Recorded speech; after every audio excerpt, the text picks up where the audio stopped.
Chilombo, président de la République démocratique du Congo. Je prie le protocole de bien vouloir accompagner son Excellence à la tribune et l'invite à prendre la parole.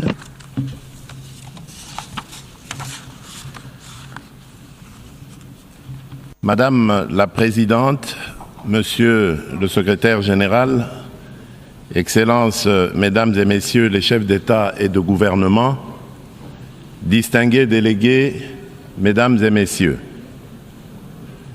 je voudrais avant toute chose adresser mes vives félicitations à Madame Annalena Baerbock pour son élection à la présidence de la 80e session ordinaire de l'Assemblée générale des Nations unies. Son leadership et son attachement au multilatéralisme seront déterminants pour la réussite de nos travaux. Je saisis également l'opportunité que m'offre cette tribune pour rendre un hommage appuyé à son prédécesseur, son Excellence M. Philémon Yang, dont l'engagement et le dévouement ont marqué la précédente session. Enfin, je réaffirme la pleine confiance de mon pays dans l'action du secrétaire général des Nations unies, M. Antonio Guterres, pour ses efforts constants visant à renforcer notre organisation et à promouvoir des solutions aux défis qui menacent la paix, la sécurité et la prospérité dans le monde, en particulier dans la région des Grands Lacs d'Afrique, dont fait partie la République démocratique du Congo. Madame la Présidente, je salue la pertinence du thème retenu pour cette 80e session, Mieux ensemble, plus de 80 ans au service de la paix, du développement et des droits humains. Il met en lumière 8 décennies d'efforts conjoints d'une organisation vouée à la paix, au développement et au bien-être universel, fondée sur une promesse indéfectible de sécurité collective. Le 80e anniversaire de l'Organisation des Nations Unies, garante de cette sécurité depuis 1945, est l'occasion de réaffirmer les vertus d'un multilatéralisme efficace et de rendre hommage à l'idéal de paix, de dignité humaine et de solidarité entre les nations qui inspira ses fondateurs. Si l'Organisation des Nations Unies demeure un pilier de la régulation des relations internationales, de la prévention et de la résolution des conflits, ainsi que de la promotion des droits humains et des libertés fondamentales, elle est aujourd'hui confrontée à des défis systémiques qui éprouvent sa crédibilité et sa capacité d'action. Les profondes mutations de notre époque, notamment la persistance des conflits armés, le dérèglement climatique, les crises humanitaires récurrentes et les menaces transnationales protéiformes nous rappellent que le multilatéralisme n'est plus une option, mais une exigence incontournable qui s'impose à tous. Nous restons convaincus que les réponses aux défis du XXIe siècle ne peuvent émerger que de solutions collectives fondées sur la coopération, la justice et la responsabilité partagée. Madame la Présidente, à la suite de son élection en juin dernier, la République démocratique du Congo s'apprête à siéger au titre de membre non permanent du Conseil de sécurité pour la période 2026-2027. Je réitère au nom de mon pays nos remerciements les plus sincères aux États membres pour la confiance et la solidarité exprimées.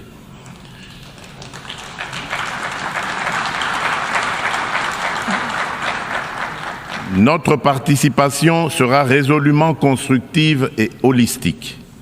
Elle s'articulera autour de 2 priorités indissociables, paix et sécurité d'une part, et prévention et résolution des conflits d'autre part.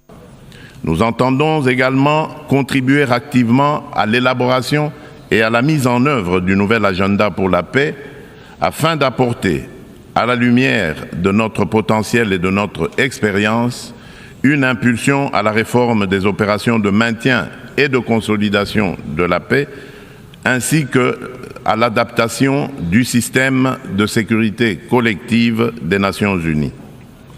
S'agissant de la réforme du Conseil de sécurité, mon pays réaffirme la position commune africaine telle qu'énoncée dans le consensus des Oulouini et la déclaration de Sirte. C'est-à-dire, l'Afrique doit bénéficier de 2 sièges supplémentaires dans la catégorie des membres non permanents et de 2 sièges dans celle des membres permanents, avec les mêmes droits, y compris le droit de veto, les mêmes privilèges et les mêmes obligations que les membres permanents actuels.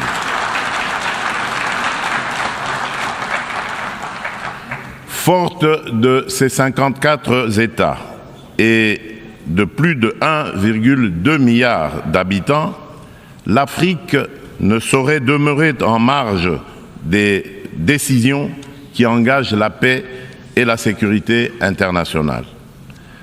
Madame la Présidente, un autre axe prioritaire concerne l'exploitation illégale des ressources naturelles, l'une des causes majeures et persistantes des conflits.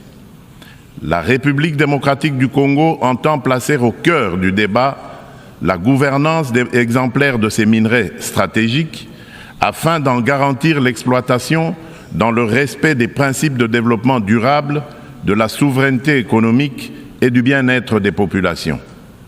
À l'échelle mondiale, rompre le lien toxique entre rente minière et financement de groupes armés non étatiques exige une approche intégrée fondée sur l'harmonisation des règles de diligence raisonnable et de traçabilité, de la mine au consommateur, la transparence intégrale des chaînes d'approvisionnement et des bénéficiaires effectifs, des mécanismes de contrôle et d'audit indépendants, une coopération opérationnelle renforcée entre autorités douanières, judiciaires et financières, des sanctions ciblées et effectives contre les trafiquants et leurs réseaux de facilitation et une lutte résolue contre la corruption adossée à des normes de bonne gouvernance, à la publicité des contrats et à la traçabilité des paiements. Bien entendu, les dimensions des droits humains et de justice transitionnelle ainsi que les agendas femmes, paix et sécurité et jeunesse, paix et sécurité demeurent indissociables de cette action.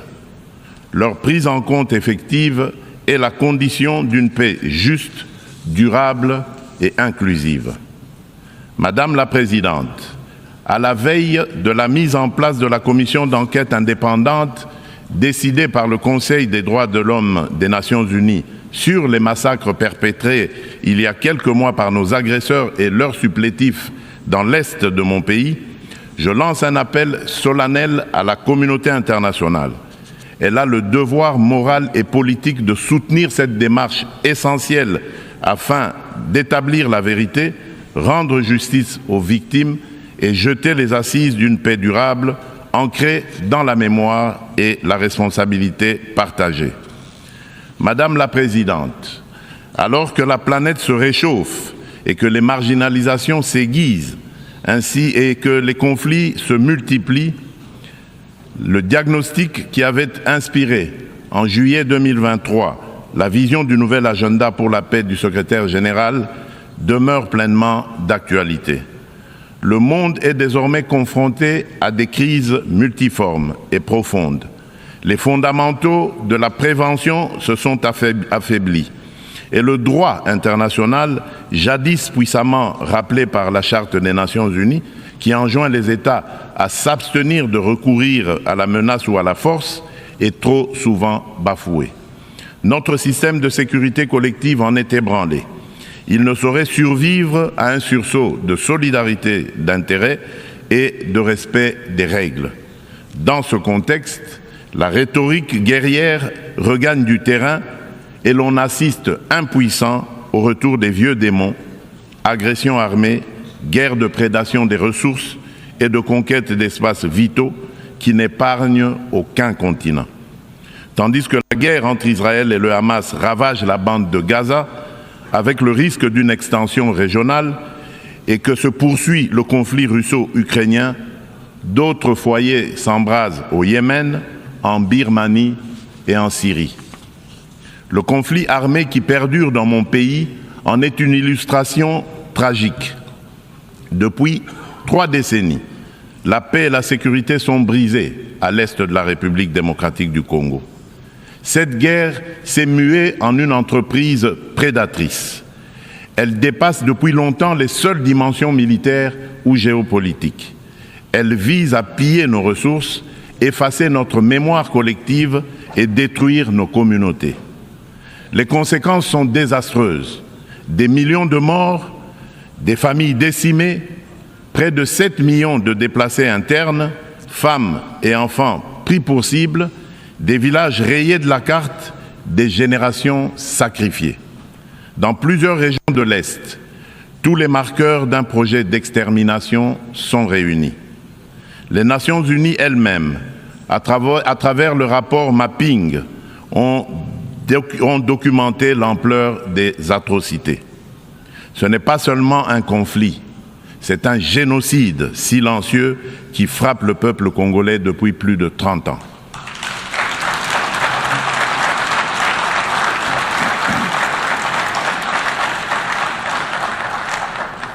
En juillet dernier encore, plus de 300 civils, dont 48 femmes et 19 enfants, ont été massacrés dans le territoire de Rutshuru par l'AFC M23 avec l'appui des forces de défense du Rwanda. Ces crimes ne sont pas isolés, ils s'inscrivent dans une continuité macabre. Je remercie les États-Unis d'Amérique d'avoir pris l'initiative le mois dernier de convoquer une session extraordinaire du Conseil de sécurité pour examiner ces massacres documentés par Human Rights Watch. Pour mettre un terme à ce conflit, le Conseil de sécurité, par sa résolution 2773 du 21 février 2025, a notamment exigé le retrait du M23 des villes de Goma, Bukavu et de toutes les zones sous son contrôle, le démantèlement des administrations parallèles instaurées en violation de la souveraineté de la République démocratique du Congo, ainsi que la cessation de tout appui direct ou indirect au M23. Je salue à cet égard le leadership du président Donald Trump, qui a créé les conditions d'un dialogue ayant conduit le 27 juin 2025 à Washington à la signature d'un accord de paix entre la République démocratique du Congo et le Rwanda. Cet accord engage expressément Kigali à un retrait complet et vérifiable de ses troupes et à la levée de ses mesures dites défensives. Il prévoit également le désengagement, le désarmement et l'intégration conditionnelle des groupes armés non étatiques au sein des forces armées de la République démocratique du Congo et de la police nationale congolaise, la mise en place d'un mécanisme conjoint de coordination en matière de sécurité, ainsi qu'un dispositif garantissant le respect de l'intégrité territoriale et l'arrêt des hostilités. Le retrait des troupes rwandaises, la fin de leur appui au M23 et le retour de l'autorité de l'État congolais sur toutes les zones occupées constituent des conditions non négociables pour une paix durable. Je demande aux Nations Unies de veiller à la stricte application de cet accord, désormais indissociable de la mise en œuvre de la résolution susmentionnée. Tant que ces décisions ne seront pas exécutées, le sang des innocents continuera à couler. Dans la même dynamique, la République démocratique du Congo et l'AFC M23 ont signé le 19 juillet 2025 à Doha une déclaration de principe engageant les parties à œuvrer de concert à une solution pacifique. Je voudrais exprimer ma gratitude à Son Altesse l'Émir du Qatar, Cheikh Tamim bin Hamad Al Thani, pour son dévouement et son engagement en faveur de la paix en République démocratique du Congo et dans la région des Grands Lacs. Je souhaite enfin exprimer ma haute appréciation pour la coordination assurée par son Excellence Faure Essomina Gnassingbé, président du Conseil des ministres du Togo, dans le cadre du processus de Lomé. Cette dynamique procède de la convergence des efforts du processus de Luanda conduit avec constance par son Excellence João Manuel Gonçalves Lourenço, président de la République d'Angola et président en exercice de l'Union africaine, et du processus de Nairobi, facilité par son Excellence Uhuru Muigai Kenyatta, ancien président de la République du Kenya. Ensemble, ces initiatives ont jeté les bases d'un mécanisme unifié de facilitation régionale. Un élan que nous comptons poursuivre pour préserver la cohésion continentale, renforcer la coordination entre les initiatives africaines et consolider un cadre d'action harmonisé afin de restaurer de manière durable la paix à l'est de la République démocratique du Congo. Notre objectif demeure inchangé: obtenir une paix juste, durable et vérifiable, non une accalmie factice et éphémère qui, depuis près de 30 ans, a trop souvent déçu l'espérance de notre peuple. Nous attendons de la communauté internationale qu'elle se tienne avec constance et courage du côté du droit. C'est à ce prix que la vérité l'emportera sur l'impunité et que la paix redeviendra possible. Madame la Présidente, il convient de préciser que le processus diplomatique engagé avec toutes les parties au conflit n'exclut nullement la quête de justice et de réparation. Si le monde hésite encore à nommer notre douleur, nous n'attendrons pas. Nous en sommes les premiers témoins. Nous en serons les premiers artisans de justice. Mais nous avons besoin de votre solidarité, de votre soutien et du respect plein et entier du droit international.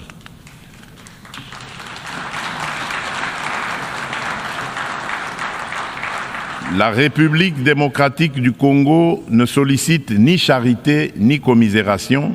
Elle exige justice, vérité et dignité.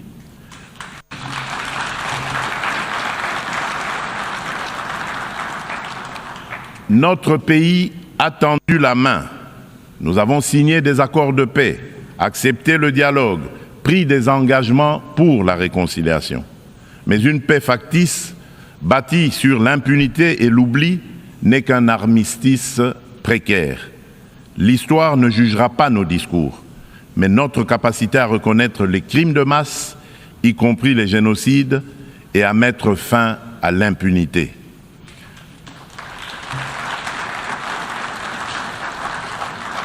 Madame la Présidente, la République démocratique du Congo est un pays de vie, de richesse naturelle et de résilience humaine.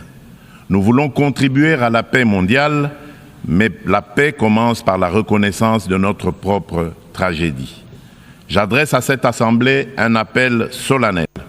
Reconnaissez le génocide congolais, soutenez notre combat pour la vérité et la justice et aidez-nous à bâtir enfin une paix durable au cœur de l'Afrique.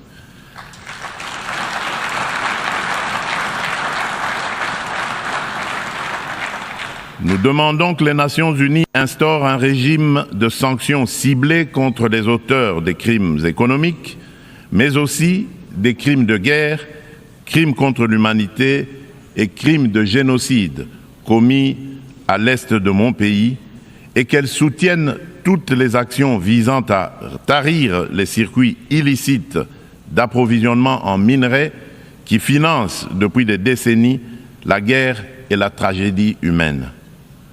Ces actions doivent être conduites avec l'appui de l'Union africaine, des Nations unies et de nos partenaires au développement, en impliquant les États limitrophes, les entreprises qui achètent et transforment ces minerais du sang, les institutions financières par lesquelles transitent les flux, ainsi que les organisations de la société civile.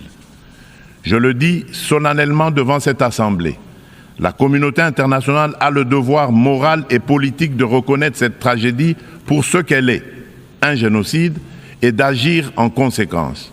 Le silence et l'inaction face à ces crimes s'apparentent à une complicité. Nous demandons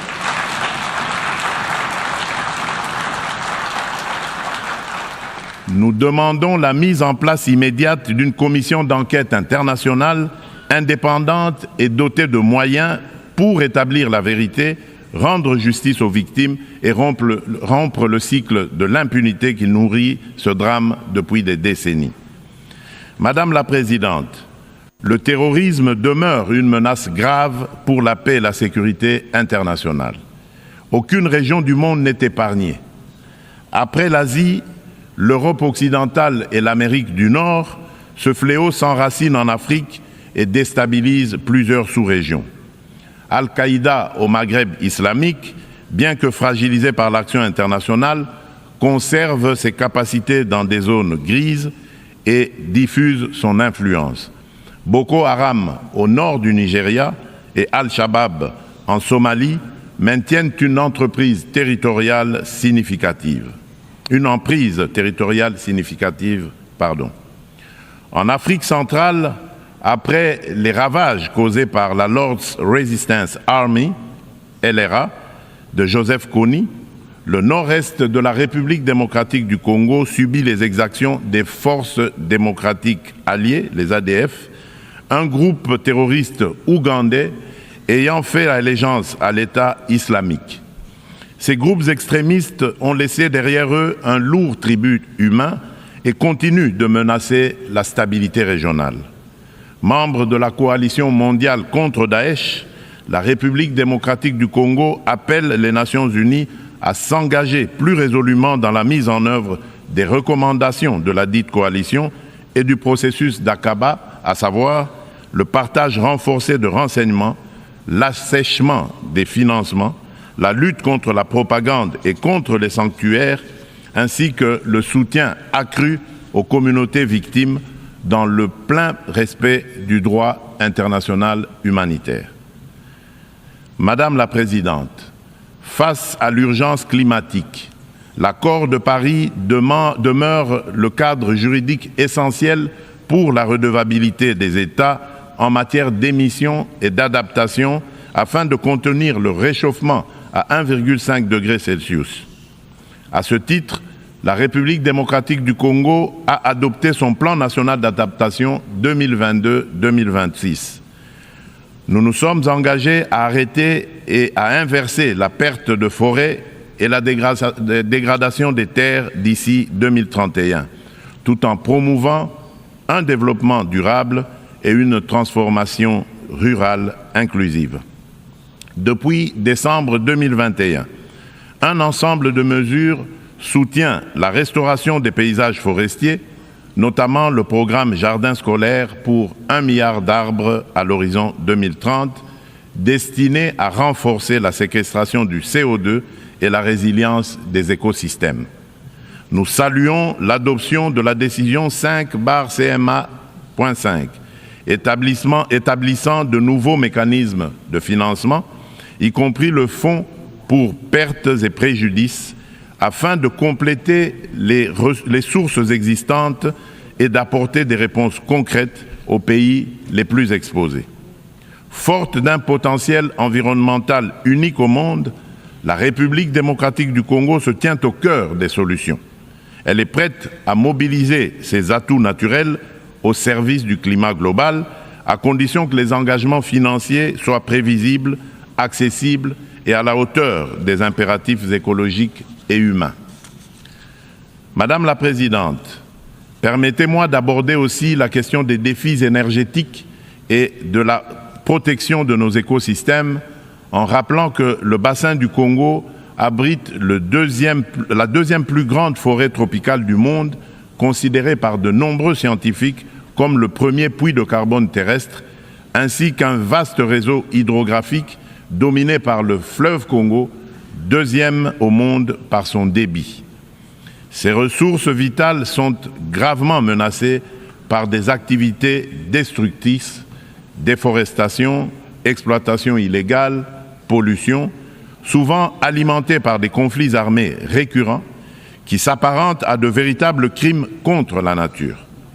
C'est pourquoi la République démocratique du Congo soutient l'initiative portée par le Vanuatu, Fidji et Samoa visant à ériger au plan international l'écocide en incrimination autonome pour sanctionner les actes illicites ou arbitraires causant à l'environnement des dommages graves. Madame la Présidente, l'adoption du Pacte pour l'avenir rappelle l'urgence d'accélérer la mise en œuvre des objectifs de développement durable à 5 ans de l'échéance de 2030. La République démocratique du Congo a inscrit cet impératif au cœur de son action à travers le Plan national stratégique de développement 2024-2028 qui place l'homme congolais au centre des priorités et intègre les 3 dimensions du développement durable, environnemental, social et économique. Ce plan s'articule autour d'orientations nettes, à savoir consolider la sécurité et la gouvernance démocratique, moderniser les infrastructures et le climat des affaires, protéger l'environnement et garantir l'accès aux services sociaux de base, eau, assainissement, éducation, santé, électricité, etc. Le bilan demeure contrasté, car seuls les ODD 12 et 13 paraissent encore atteignables d'ici 2030, mais des progrès tangibles sont enregistrés. La gratuité de l'enseignement a permis à plus de 5 millions d'enfants de retourner à l'école. La couverture de santé universelle élargit l'accès à des soins de qualité. Les politiques d'autonomisation des femmes réduisent les disparités socio-économiques. Ces acquis restent toutefois fragilisés par l'insécurité persistante dans l'est du pays et par la vulnérabilité de notre économie face aux chocs exogènes. Notre économie doit donc se transformer pour devenir un levier de durabilité et de prospérité. Pays solution face aux défis climatiques, mon pays entend valoriser ses forêts, ses tourbières et sa biodiversité au sein d'une économie climatique orientée vers une croissance verte, résiliente et sobre en carbone. À cet égard, le projet Grand Tinga, l'un des plus vastes complexes hydroélectriques au monde, incarne notre ambition et renforce le positionnement de la République démocratique du Congo comme pays solution. Fournir une énergie propre et compétitive pour électrifier nos territoires, décarboner notre industrie, soutenir l'intégration énergétique régionale et ouvrir la voie à de nouveaux usages, dont l'hydrogène vert. Cette trajectoire s'appuie sur le développement de marchés carbone intégrés, l'attraction d'investissements responsables et la création d'emplois décents et de moyens de subsistance durables pour nos communautés. Il reste cependant un obstacle majeur, la contrainte financière. Le fardeau croissant de la dette publique africaine, conjugué aux flux financiers illicites, réduit nos marges de manœuvre. Les besoins additionnels pour atteindre les ODD en Afrique sont estimés à 1 600 milliards de dollars. Dans le même temps, les sorties illicites de capitaux minent nos devises et notre stabilité macroéconomique. D'où la nécessité d'une réforme urgente de l'architecture financière internationale afin de garantir aux pays en développement un accès juste et prévisible à des financements concessionnels alignés sur leur trajectoire nationale, y compris via une meilleure recanalisation des DTS, la capitalisation des banques multilatérales de développement, des facilités de liquidité contracycliques et une lutte renforcée contre les flux illicites. Madame la Présidente, depuis mon accession à la magistrature suprême de mon pays, la République démocratique du Congo, j'ai impulsé à la conduite de la chose publique une dynamique nouvelle intégrant systématiquement la dimension genre à tous les niveaux afin d'assurer une présence accrue des femmes dans les instances de décision. À titre illustratif, la part des femmes au sein du gouvernement est passée de 17% en 2019 à 32% en 2025.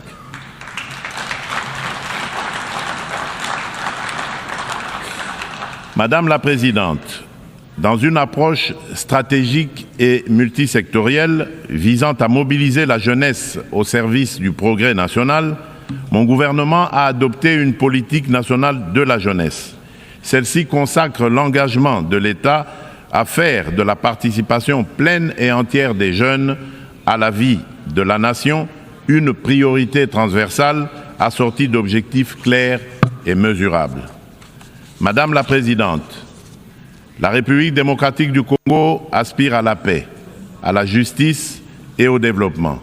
Elle est prête à agir à vos côtés pour une organisation des Nations Unies plus forte, plus inclusive et plus juste. Forte de ses atouts humains, naturels et stratégiques, mon pays entend les mettre au service d'un avenir meilleur pour les générations futures et de notre maison commune, la planète Terre. Que Dieu bénisse l'humanité et nous accorde la grâce d'une paix véritable et durable entre toutes les nations du monde. Je vous remercie. On behalf of the Assembly, I wish to thank Au nom de l'Assemblée, je remercie le président de la République démocratique du Congo,